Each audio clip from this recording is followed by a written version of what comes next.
Today we're talking about a plugin that will make everything look, I hate using this word, but cinematic.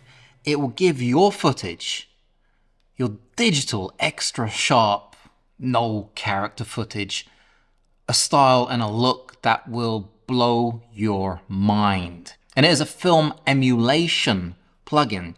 The thing about that is it's not really an emulation, because what FilmConvert have done in the plugin Nitrate is that they've scanned real film grain. So they've taken real 35mm, 16, 8mm footage, and they've scanned the grain off it. You know, it's mind-blowing. This is black and white Kodak and is from 2006, so it's 17 years old. It's one of my early films. After that, I filmed a lot on Kodak 5207, on Fuji, and those were no doubt some of the best years of my filmmaking life. I loved it. I loved filming on 35mm stock. It was just something magical, especially waiting for it to be processed, the color correction. It was a process all in itself that made me excited. Now, FilmConvert is an incredible plugin that I can highly recommend. It's one I've been using for a while. In fact, I first introduced it in my film in December. That was the first film that I did for them, and I did it on the Mavic 3. They have profiles for every single camera you can just about think of, from DJI to Canon to Sony to Panasonic to Red to iPhone to GoPro. I mean, they have it all, which means that every single camera is so detailed in what it's doing in your computer, in your plugin, that you can see they've put in so much work, and the effect that you get out at the end is just boom. I have two clips of my daughter in the snow, one at daytime, one at night, and I'm going to show you my workflow with FilmConvert Nitrate. By the way, you can find it down below in the description, and there is a link where you get 10% off, so it's even cheaper, because at the moment I think it's about $125, so that is an incredible price for a film emulation plugin that you can use on Adobe Premiere and After Effects, on DaVinci, and you can use it on Final Cut Pro. It looks about the same in every single one of those programs. I use it on Final Cut Pro on my MacBook, and it just works perfectly. I've never had a problem with it. And like I said, you can find it down below. So there are three main parts of this program. Getting the actual profile of your camera, you know, everything sorted out, the exposure, and then getting the grain and the secondary, you know, adjustments, which are color and contrast and all that stuff. It's very important that you get the first bit right. So I'm going to show you right here what you should be doing. So first of all, we're going to go right here, and we're going to take out FilmConvert Nitrate, and we're going to drag it onto your actual footage right there. I'm using Siroi Anamorphic. It's a 1.6 D-squeeze, and it is the Saturn lens, 35mm. That is my daughter right there, Mia, and she looks like she's walking towards the forest, you know, with she's going to sort out some kind of problem.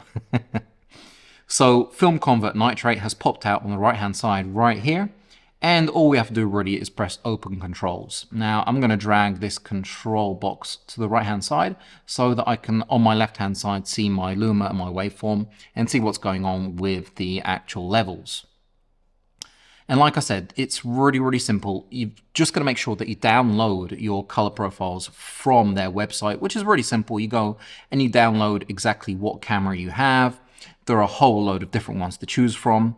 And like I said, it's real grain. So it's just mind-blowing how much effort they've put in to get the real grain working in all different kind of tones and shadows and highlights. It's very organic. See, it's not a fake grain, it's real grain, so it's organic. It will blow your mind. Trust me, it'll blow your mind. So the next thing is that it has 19 film stocks to choose from color to black and white, and there's also a Polaroid one. So it's, you know, wow, it really does get me, you know, hot. And it also has the option to export your LUTs. So we'll do that at the end.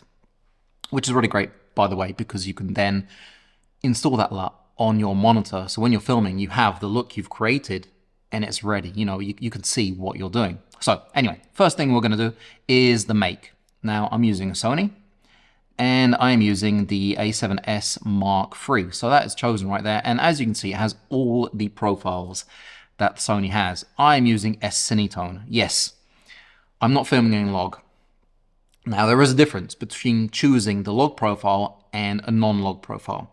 With non-log profile, you're going to have film chroma right here and film luma. So the film chroma is basically the color that you're introducing, and the luma is the contrast you're introducing. If you're filming in log, so let's put it in log, you're going to have film color, and that's basically also how much color you're putting into the image, and Cineon to print film emulation.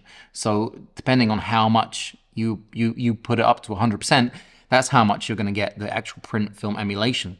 And I wouldn't go crazy with that because it gets quite strong. So let's go back to S-Cinetone. So I have that chosen. You can see my image right there is looking about right. You can change the exposure. So looking at the luma, I can lift it a little bit. So say, I mean, it is snow out there, but I think 0.25 is just about right. The temperature I would like a little bit cooler. So looking at my waveforms, I'm going to cool it down a little bit. The tint is fine. And that is the first part. That is the first part done.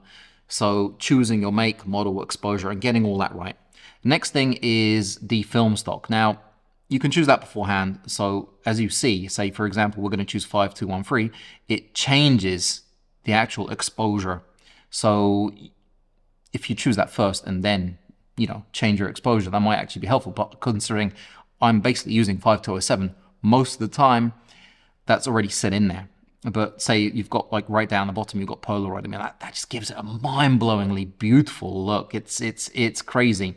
Now you also have something like the Ilfords, which is a really nice, beautiful 400 film. And you can, for example, use the Kodak, the TRX 400, which has got a little bit more of a punch. It's a little bit more gritty. But we're going to go back to 5207 from the Kodak Vision 3. This is black and white, by the way. I don't have the Vision 3 with me here in the studio. So now that we've done that, we have a few things we can change. So the film chroma, if we pull that all the way down, you can see it's basically zeroed it out. If we pull down the luma, it's also zeroed it out. Now, if we push up the film chroma, you can see it's adding in the color that I've just added from the film stock.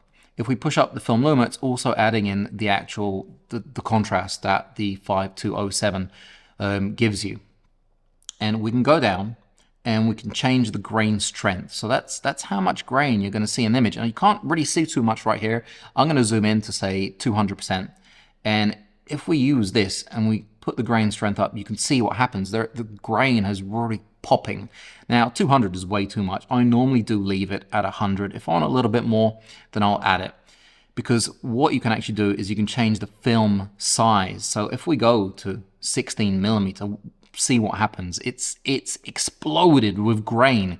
At 200%, it's really visible. If you put it in, say, at normal size, you can't really notice it that much, but it's there. If we increase it now, you can really see it even on such a small image. So if we press play and see my daughter walking here, you can see the grain is dancing around like crazy. It's beautiful. But I'm going to pull that back down, and I'm going to back to 35 millimeter full frame because that is my favorite. You also have like 8 millimeter Super 8 if you want, but 35 is quite subtle, so that's what I use it. And I will pull the grain up a little bit, say to 150 right here, just so it's a little bit visible. And the saturation is quite important because you can put the actual grain saturation all the way down to black and white, or you can lift it all the way up. So those little bits of grain, the silver in the film stock, is dancing with color. So sometimes you could see like color in the shadows, you know, like red, blue, green dots. I find that sometimes that kind of gets in the way of my image. So I'll leave it at 100. Sometimes I'll pull it a little bit down.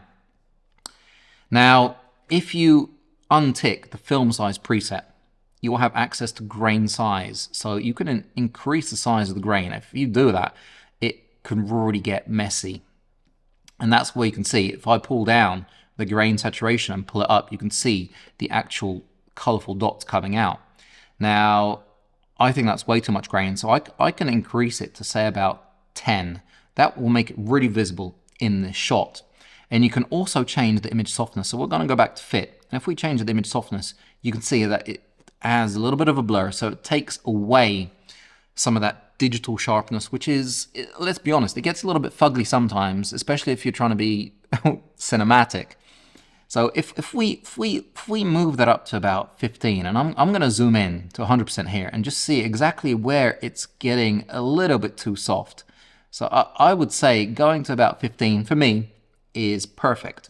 I'm going to go back down to fit, and then we can change the grain curve. Now, the grain curve is quite interesting because the whites, as you can see, are at 0, as are the blacks. And if we lift the whites and the highlights, and we go back into, say, 100%, you can see what's happened to the white parts of the actual image. They are dancing like crazy. Even if we go into fit, you can see it. It's right there. Everything is in grain. Now, I don't like that look too much, so I will pull the whites back down to 0 because it's a bit, I can't concentrate. It's disconcentrating. Is that a word? For me to have all the whites covered in little grain specks. I prefer it to be where it should be naturally, so kind of in the shadows, in the midtones, and then I think it looks most natural and it's not overdone. Now that we've done part 2, which is the grain, we can go into the color wheels. Now the color wheels are quite interesting and they're pretty similar to what you have in Final Cut Pro or Premiere or DaVinci, where you can actually change the color. So this is the secondary adjustments that you can do, and once again, you can do these in your program, but you can also do it in this plugin. So say right here we have a slider and we can change from 0 to 100, we can change the shadows, and I like to lift them a little bit because film stock is a little bit more muddy, it's muted, it's not so powerful and crisp and crunchy as digital. Lifting those black gives me a little bit of a more interesting look, in my opinion. And you can check out the whites. I mean, I think the whites are okay. You can really overdo them, obviously, but I think right where they were is fine. I might just drop them by, say, 3, just to make it a little bit more smooth. And you can change, for example, I want it to be a little bit cooler. So right here, I'm going to pull the midtones and the shadows towards the blue, right there. You've also got the saturation. So we can go back down. We can go completely monochromatic if you want to, or we can just make things just blow up and be very colorful. I normally leave it at around 120, depending obviously on my project, but I kind of like it there. I've moved everything to a bit of a cooler kind of look, and I've added a bit of saturation, so her coat is a little bit, it's popping a little bit more. Now curves, you've got the Luma curve. So for example, if we do 3 dots, I can pull the shadows down here a little bit, and I can raise the midtones up a bit. It's pretty similar to the actual wheels. And you've got RGB as well, so you can change those completely. So if we go into blue and we pull that down, you can see what's happening. It's completely changing, right? Now, if we go into levels, we can also change where you're sitting with your levels to everything you've basically done to your image now. I kind of like it how it is, and I'm going to close it now, and I'm going to show you the before and after. So that's the before, that's the after. It's given it a completely different look. That grain is really dancing on the screen, and it looks completely different.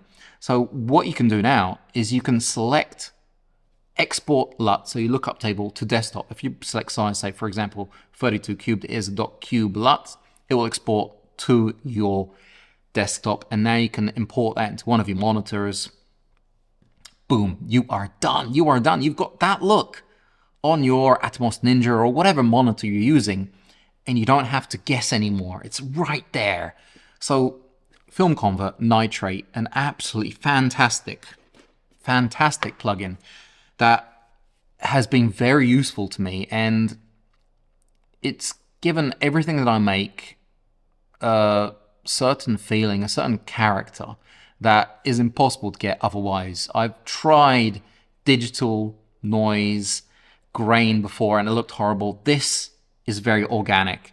It will really make you feel that you're filming on stock again. So once again, you can find this plugin down below with a nice discount from me.